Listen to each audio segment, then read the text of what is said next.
परिचय। बच्चों, आज हम साम्यावस्था के बारे में जानेंगे। भौतिक साम्य में किसी निकाय की वह साम्यावस्था समाहित है जिसमें उसका प्रावस्था रूपांतरण होता है।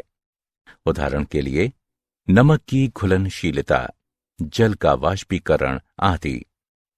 कैल्शियम कार्बोनेट का विघटन या हाइड्रोजन और आयोडीन के बीच अभिक्रिया जैसी रासायनिक प्रक्रियाओं में साम्य रासायनिक साम्य कहलाता है। सामान्य भौतिक साम्यावस्थाएं हैं ठोस और द्रव, द्रव और गैस, ठोस और गैस।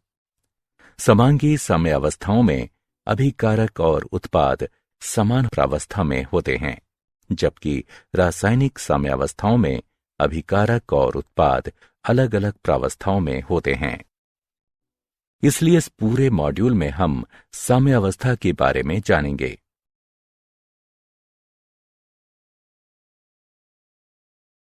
उद्देश्य। इस पाठ के अंत में आप निम्न करने में सक्षम हो जाएंगे: भौतिक अवस्था में साम्यावस्था की व्याख्या करना, द्रवों में ठोस या गैसों की घुलनशीलता में साम्यावस्था की व्याख्या करना, रासायनिक साम्यावस्था की व्याख्या करना, रासायनिक साम्यावस्था का नियम व्यक्त करना, समांगी साम्यावस्थाओं की व्याख्या करना, विषमांगी साम्यावस्थाओं की व्याख्या करना, साम्यावस्था स्थिरांक के अनुप्रयोगों की चर्चा करना, साम्यावस्थाओं को प्रभावित करने वाले कारकों की चर्चा करना।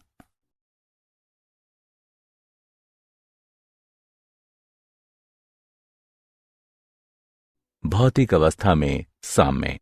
जब अभिकारक का सांद्रण स्थिर हो जाता है तो इसमें कोई परिवर्तन नहीं होता है और अभिक्रिया ठहरी हुई प्रतीत होती है। निकाय की ये अवस्था जिसमें कोई नेट परिवर्तन नहीं होता है साम्यावस्था कहलाती है। ठोस द्रव साम्यावस्था। जब एक शुद्ध ठोस पदार्थ को गर्म किया जाता है तो ये एक निश्चित तापमान पर द्रव में परिवर्तित होने लगता है। इस तापमान पर पदार्थ की ठोस और द्रव अवस्थाएं दाब की दी गई दशाओं के तहत सह अस्तित्व में होती हैं। वायुमंडलीय ताप किसी शुद्ध पदार्थ के लिए वह ताप जिस पर ठोस और द्रव अवस्थाएं सह अस्तित्व में होती हैं।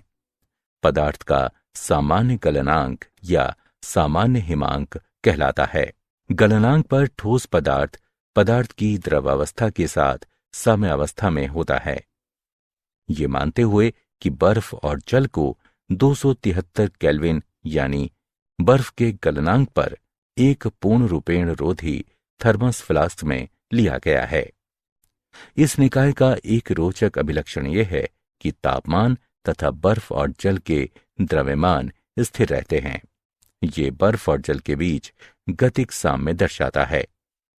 क्योंकि बर्फ और जल के द्रव्यमान में कोई परिवर्तन नहीं होता है, इसलिए बर्फ से जल में जाने वाले अणुओं की संख्या जल से बर्फ में जाने वाले अणुओं की संख्या के बराबर होती है।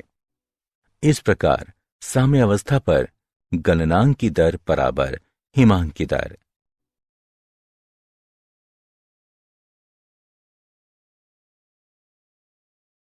द्रव वाष्प साम्यावस्था। इस साम्य को समझने के लिए आइए एक बंद पात्र में जल के वाष्पीकरण का उदाहरण लेते हैं। जब जल की थोड़ी सी मात्रा को कमरे के तापमान पर एक निर्वातित पात्र में लिया जाता है तो ये वाष्पित होने लगता है। सबसे पहले पात्र के भीतर का दाब बढ़ता है।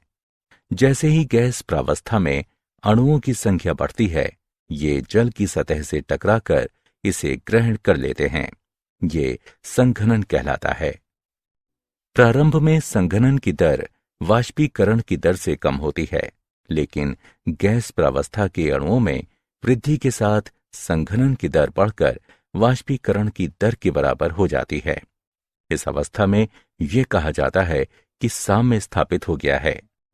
इस प्रकार साम्य अवस्था में वाष्पीकरण की दर बराबर संघनन की दर।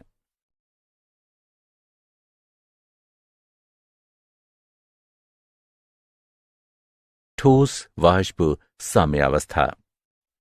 ठोस प्रावस्था से गैसीय प्रावस्था तक सीधे माध्यमिक द्रव प्रावस्था से होकर गुजरे बिना ही स्थानांतरण की प्रक्रिया ऊर्ध्वपातन कहलाती है। इसके विपरीत किसी गैस को सीधे ठोस में परिवर्तित करने की प्रक्रिया निक्षेपण कहलाती है। आइए शुष्क बर्फ का उदाहरण देखें।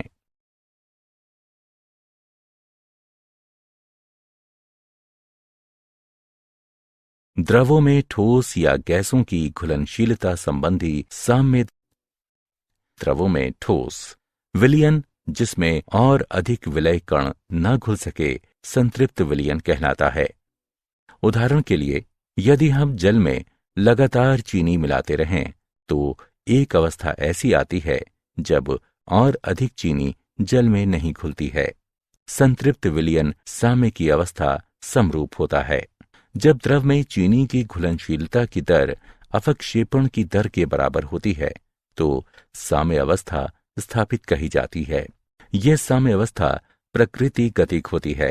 इसे रेडियो एक्टिवताहीन चीनी के संतृप्त विलयन में रेडियो एक्टिविता युक्त चीनी की कुछ मात्रा मिलाकर प्रमाणित किया जा सकता है। यह अवलोकन किया गया है कि विलयन और रेडियो एक्टिवताहीन चीनी भी रेडियो एक्टिव हो जाती है।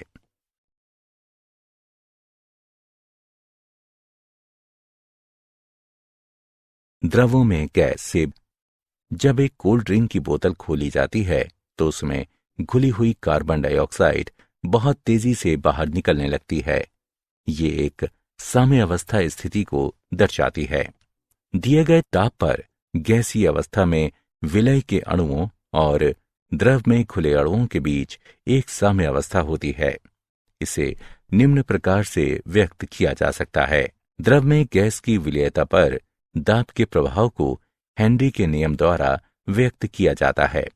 इस नियम के अनुसार दिए गए तापमान पर किसी विलायक के दिए गए द्रव्यमान में खुली गैस का द्रव्यमान विलायक के ऊपर गैस के दाब के सीधे समानुपाती होता है।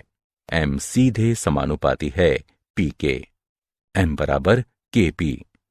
किसी द्रव में गैस की विलयता तापमान में वृद्धि के साथ साथ घटती जाती है।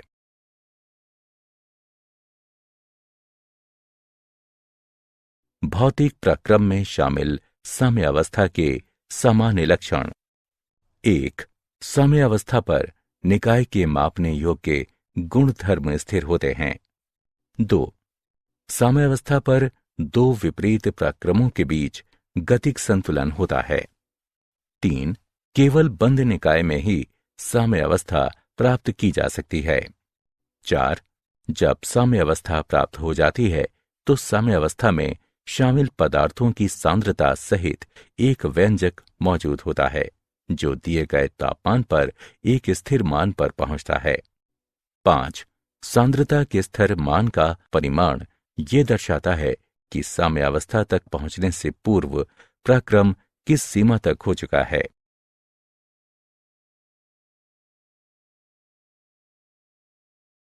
रासायनिक प्रक्रमों में साम्य अवस्था। गतिक साम्य अभिक्रियाएं जिनमें अभिकारकों को पुनः बनाने के लिए उत्पाद अभिक्रिया नहीं करते हैं अनुत्क्रमणीय अभिक्रियाएं कहलाती हैं। उदाहरण के लिए, सिल्वर नाइट्रेट सोडियम क्लोराइड के साथ अभिक्रिया करके सिल्वर क्लोराइड और सोडियम नाइट्रेट बनाता है। अभिक्रियाएं जिनमें अभिकारकों को पुनः बनाने के लिए उत्पाद अभिक्रिया करते हैं उत्क्रमणीय अभिक्रियाएं कहलाती हैं। उत्क्रमणीय अभिक्रियाओं को विपरीत दिशाओं की ओर संकेत करते दो तीर खींचकर निरूपित किया जाता है। उदाहरण के लिए, हाइड्रोजन आयोडीन के साथ अभिक्रिया करके हाइड्रोजन आयोडाइड बनाता है। वो अवस्था जिस पर अभिकारकों और उत्पादों की सांद्रता में और परिवर्तन नहीं होता है रासायनिक साम्य अवस्था कहलाती है। साम्य अवस्था पर अग्रिम अभिक्रिया की दर प्रतीप अभिक्रिया की दर के बराबर होती है। रासायनिक साम्य प्रकृति में गतिक भी होता है क्योंकि अभिक्रिया साम्य अवस्था पर रुकती नहीं है। जब अग्रिम और प्रतीप अभिक्रियाओं की दरें समान हो जाती हैं तो अभिकारकों एवं उत्पादों की सांद्रताएं स्थिर रहती हैं।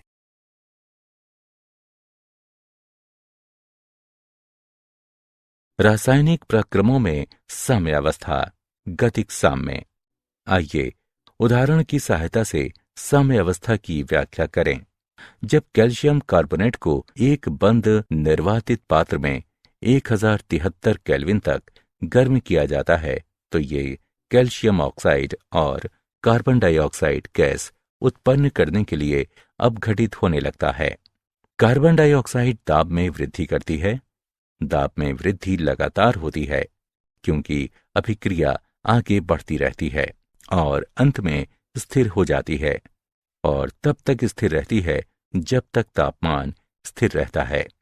ये प्रतीत होता है कि अभिक्रिया एक ठहराव पर आ गई है, हालांकि CaCO3 अभी भी उपस्थित रहता है। ये दर्शाता है कि निकाय ने साम्यावस्था प्राप्त कर ली है।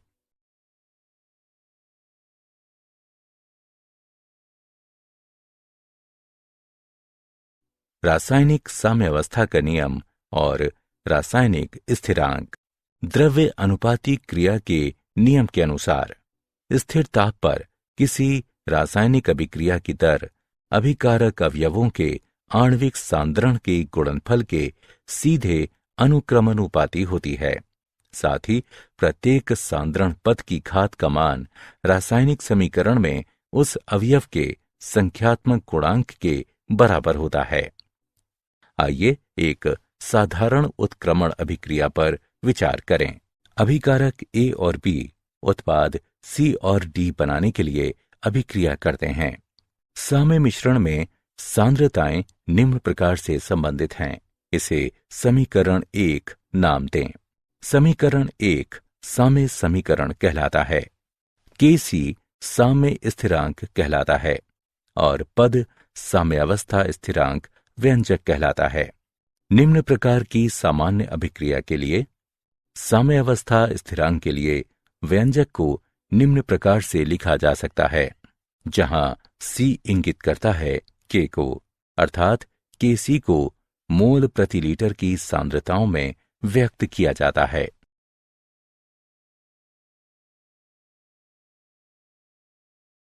समांग साम्यावस्था। इस साम्यावस्था में अभिकारक और उत्पाद एक ही प्रावस्था में होते हैं। गैसीय निकाय में साम्यावस्था स्थिरांक उन अभिक्रियाओं के लिए जिनमें अभिकारक और उत्पाद दोनों गैसीय अवस्था में होते हैं। साम्यावस्था स्थिरांक को आंशिक दाब के पदों में व्यक्त किया जाता है। इन अभिक्रियाओं के लिए साम्यावस्था स्थिरांक को Kp द्वारा दर्शाया जाता है।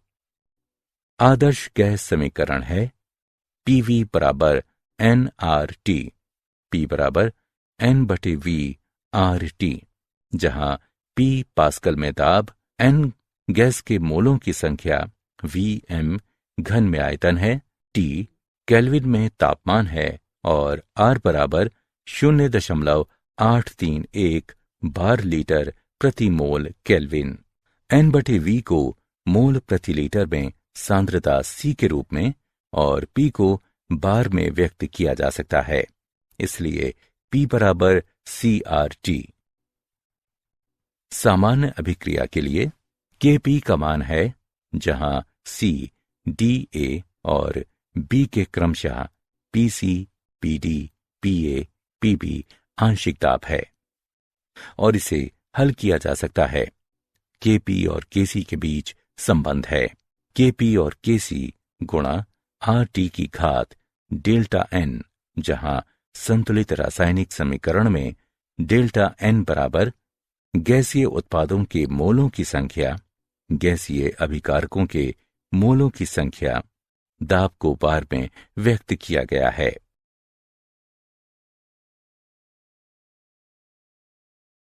विषमांग साम्यावस्था। साम्यावस्था जिसमें शामिल पदार्थ विभिन्न प्रावस्था में उपस्थित होते हैं, विषमांग साम्यावस्था कहलाती है। उदाहरण के लिए, जब नीचे दर्शाए गए रूप में गैस के साथ द्रव साम्यावस्था में होता है, साम्यावस्था स्थिरांक निम्न है शुद्ध द्रव की सांद्रता 1 है, अर्थात द्रव रूप में H2O बराबर 1। इसलिए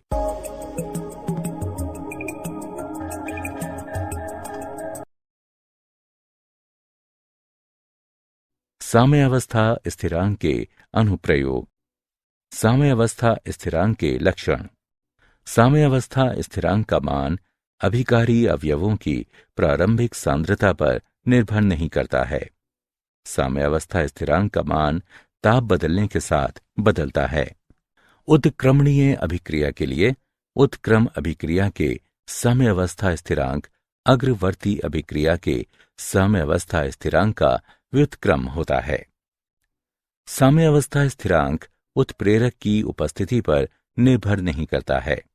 यदि साम्यावस्था स्थिरांक को सांद्रता के पदों में व्यक्त किया जाता है तो विभिन्न अभिक्रियाओं के लिए इसके मात्रक अलग अलग होते हैं। अभिक्रिया की सीमा का अनुमान लगाना।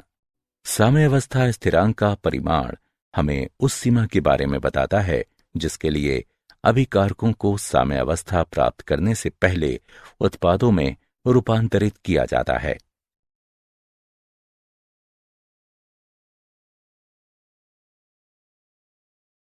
अभिक्रिया की दिशा का अनुमान लगाना। अभिक्रिया भागफल Q किसी समय पर एक विशिष्ट बिंदु पर अभिक्रिया के दौरान उपस्थित उत्पादों और अभिकारकों की सापेक्षिक मात्रा की गणना करता है। इसे मोलर सांद्रता के साथ QC और आंशिक दाब के साथ QP द्वारा दर्शाया जाता है। सामान्य अभिक्रिया के लिए यदि QC KC से अधिक है तो नेट अभिक्रिया पश्चवर्ती दिशा में होती है जो अभिकारकों की दिशा है।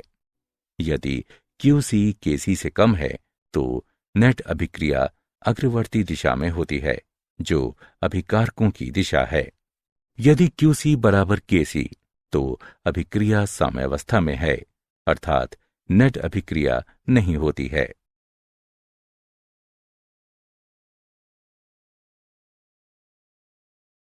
साम्य सांद्रताओं की गणना। चरण 1। साम्य के लिए रासायनिक समीकरण लिखें। चरण 2। अभिक्रिया के लिए साम्यावस्था स्थिरांक व्यंजक लिखें। चरण 3। सभी अज्ञात सांद्रताओं को एकल चर x के पदों में व्यक्त करें।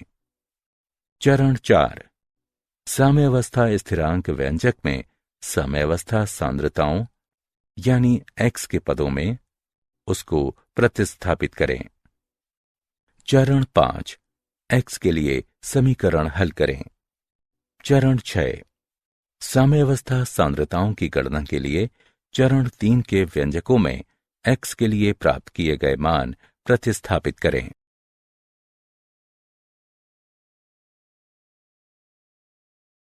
साम्यावस्था स्थिरांक K, अभिक्रिया भागफल Q तथा गिब्स ऊर्जा G के बीच संबंध।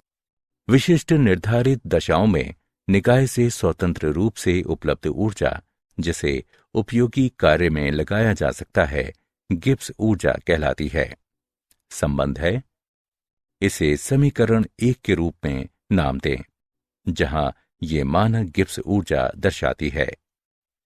हम जानते हैं कि साम्यावस्था पर Q बराबर K और डेल्टा G बराबर 0 समीकरण 1 से पुनर्व्यवस्थित करने पर प्राप्त होता है।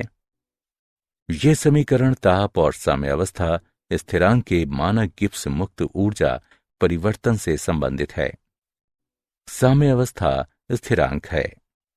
यदि मानक गिब्स मुक्त ऊर्जा में परिवर्तन 0 से अधिक है तो K 1 से कम होता है जिससे प्रतीप अभिक्रिया आसान हो जाती है।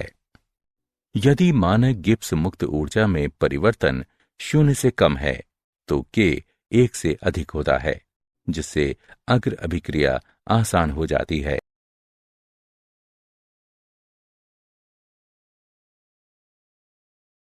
साम्यावस्था को प्रभावित करने वाले कारक सांद्रण, ताप, दाब जैसे प्राचलों के प्रभाव का अध्ययन ला शातिलिये सिद्धांत की मदद से किया जा सकता है।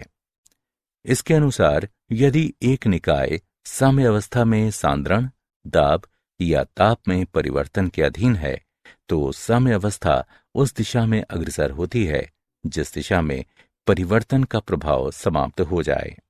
सांद्रता परिवर्तन का प्रभाव।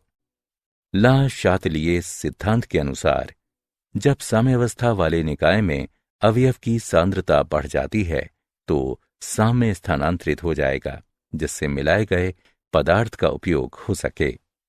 माना कि साम्यावस्था पर अभिकारकों में से किसी एक अभिकारक को मिलाया जाता है तो अभिकारकों का उपभोग करने के लिए साम्य अग्र दिशा में स्थानांतरित होगा। दूसरी तरफ यदि उत्पादों में से किसी एक उत्पाद को मिलाया जाता है तो उत्पादों का उपभोग करने के लिए साम्य उत्क्रम दिशा में स्थानांतरित होगा। उदाहरण के लिए, नमी वाले दिन हमें ज्यादा पसीना आता है। नमी वाले दिन पसीना ज्यादा निकलता है क्योंकि आसपास की वायु में जल वाष्प की मात्रा अधिक होती है और हमारा शरीर जल वाष्प के रूप में जल को नष्ट नहीं कर सकता।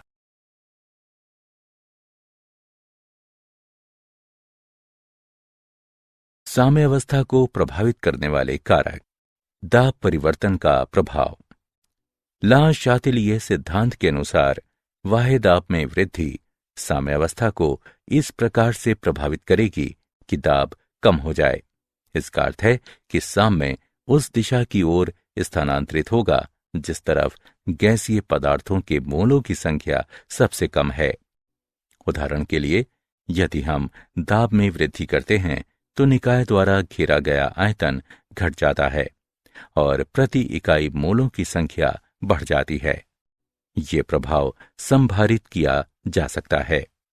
यदि साम्य उस दिशा में स्थानांतरित होता है जिस तरफ मोलों की संख्या कम होती है, इसलिए दाब बढ़ जाता है। इस स्थिति में साम्य अग्र दिशा में अग्रसर होगा। अक्रिय गैस के योग का प्रभाव। स्थिर आयतन पर अक्रिय गैस निकाय का कुल दाब बढ़ा देती है, लेकिन अभिकारकों एवं उत्पादों का आंशिक दाब समान रहता है और साम्यावस्था अपरिवर्तित रहती है। स्थिर दाब पर अक्रिय गैस का योग आयतन को बढ़ा देगा, इसलिए इस प्रभाव को संभारित करने के लिए साम्य उस तरफ स्थानांतरित होगा जिस तरफ मोलों की संख्या अधिक हो गई है। उदाहरण के लिए, स्थिर दाब पर अक्रिय गैस का योग साम्य को उत्क्रम दिशा की ओर अग्रसर करेगा। ताप परिवर्तन का प्रभाव। रासायनिक साम्यावस्था में दो अभिक्रियाएं शामिल होती हैं, एक उत्पादों के पक्ष में और दूसरी अभिकारकों के पक्ष में होती है। यदि एक अभिक्रिया ऊष्माक्षेपी है तो दूसरी ऊष्माशोषी होगी। उदाहरण के लिए, अग्र अभिक्रिया ऊष्माक्षेपी और उत्क्रम अभिक्रिया ऊष्माशोषी है। अब यदि ताप बढ़ाया जाता है तो साम्य उत्क्रम दिशा की ओर अग्रसर होता है क्योंकि ये मिलाई गई ऊष्मा के प्रभाव को समाप्त कर देता है। यदि ताप घटाया जाता है तो साम्य अग्र दिशा में स्थानांतरित होगा, इसलिए निम्न तापमान अमोनिया के निर्माण के पक्ष में होगा।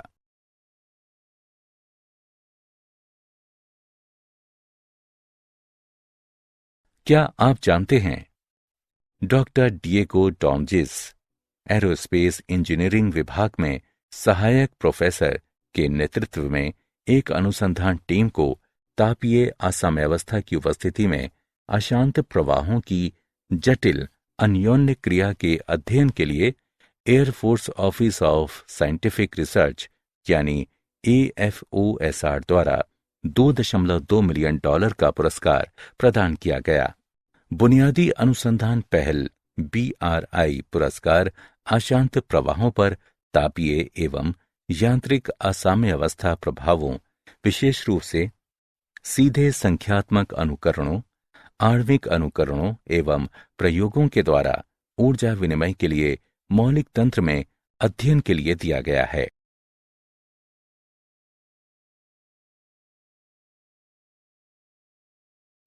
सारांश। आइए हमने जो कुछ सीखा है उसे संक्षेप में दोहराएं। जब अभिकारक का सांद्रण स्थिर हो जाता है तो इसमें कोई परिवर्तन नहीं होता है और अभिक्रिया रुकी हुई प्रतीत होती है। निकाय की ये अवस्था जिसमें कोई नेट परिवर्तन नहीं होता है साम्य अवस्था कहलाती है। गलनांक पर ठोस पदार्थ पदार्थ की द्रवावस्था के साथ साम्य अवस्था में होता है। द्रव और वाष्प अवस्था के बीच साम्य अवस्था में वाष्पीकरण की दर बराबर संघनन की दर। ठोस प्रावस्था से सीधे गैसीय प्रावस्था में रूपांतरण ऊर्ध्वपातन कहलाता है और इसके विपरीत रूपांतरण निक्षेपण कहलाता है। एक विलयन संतृप्त कहा जाता है यदि और अधिक विलय कणों को घोला नहीं जा सकता।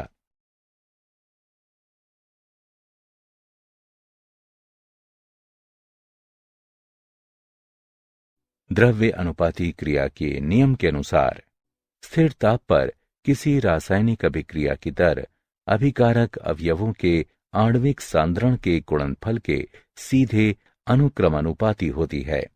साथ ही प्रत्येक सांद्रण पद की घात का मान रासायनिक समीकरण में उस अवयव के संख्यात्मक गुणांक के बराबर होता है। यदि अभिकारक और उत्पाद एक ही प्रावस्था में हों तो स्थापित साम्यावस्था समांगी साम्यावस्थाएं कहलाती हैं। साम्यावस्थाएं जिनमें शामिल पदार्थ विभिन्न प्रावस्थाओं में उपस्थित होते हैं विषमांगी साम्यावस्थाएं कहलाती हैं। साम्यावस्था स्थिरांक के अभिक्रिया भागफल Q और गिब्स ऊर्जा G के बीच संबंध है।